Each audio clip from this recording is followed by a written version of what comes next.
Multiliteracy can be defined as a concept of literacy that is multimodal rather than language-dominated. Multiliteracy and its practices continuously evolve as the society, culture, and technology change the context in which the multiliteracy is used. The notion that we live in a multiliterate world is axiomatic since we are involved with images, videos, sounds, and print texts on a daily basis.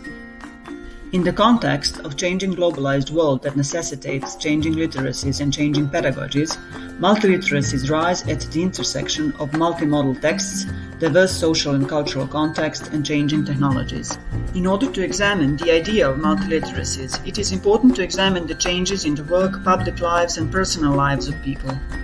The digital revolution is the biggest technological change of contemporary society.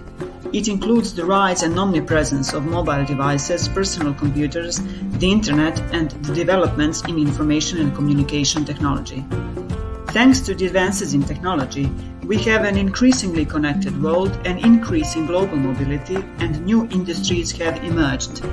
Therefore, the education system should enable people to gain the skills needed for future industry demands. It is estimated that future industry demands require problem-solving and creative thinking skills. Increasing diversity and connectedness indicate that important skill that students need to learn is to negotiate cross-cultural discourses, different regional, ethnic, class-based dialects variations, and in this context, differences are the norm. Somewhat contradictory development is the increasing invasion of private spaces by commodity culture and communication and information networks, and private lives are becoming more public norm. Design is defined as the active construction of meaning through engagement in patterns and conventions, where conventions are being changed through the process of their use to construct meaning. Therefore, meaning makers do not simply use what they are given, but also make and remake signs and transform meaning. According to Cope and Calantis, there are following modalities of meaning. Written language, writing and reading, in the form of the printed page, handwriting, and the screen. Oral language, speaking in the form of live or recorded speech, and listening. Audio representation, music, noises, alerts, ambient sounds, listening and hearing. Visual representation, sculpture, craft, still or moving image, scene, perspective and view. Tactile representation, touch, smell and taste.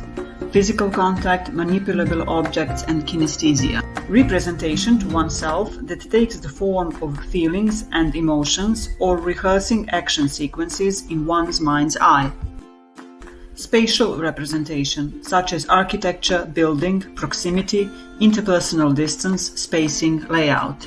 Gestural representation, such as expressions of the face, movement of hands and arms, body demeanors, clothing and fashion, hairstyle. Those different modes have parallel aspects which enables synesthesia. Synesthesia is the process of re-representing the same thing from one mode to another and shifting between the modes of representation. Synesthesia is also a pedagogical move that enables good quality learning because learners vary in their learning preferences, so they prefer one mode in which they best express themselves to the world and vice versa.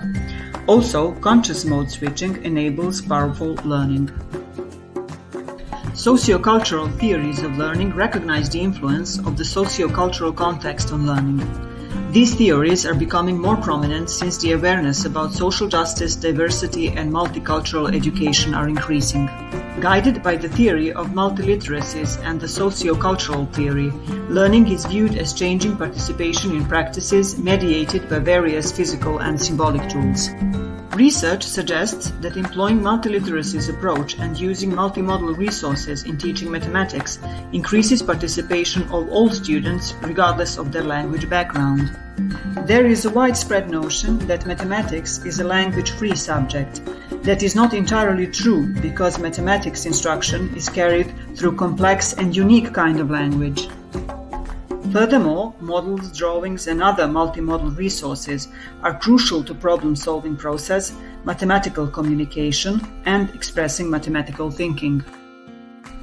Important aspect for the multiliteracies today is that workers, citizens and persons are increasingly required to be creators and users.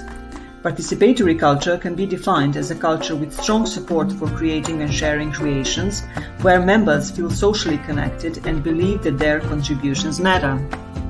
Participatory culture plays an important role in providing access to meaningful activities and authentic space for learning the skills needed in the modern world. Third space pedagogy highlights investing students' out-of-classroom abilities into classroom activities. Therefore, utilizing students' capacities with authentic learning spaces is crucial for contemporary education. The findings of the study regarding collaborative game building in participatory culture suggest that students can simultaneously learn about the design process and the mathematics content. Moreover, this approach increases intrinsic motivation and develops problem-solving and creative thinking skills.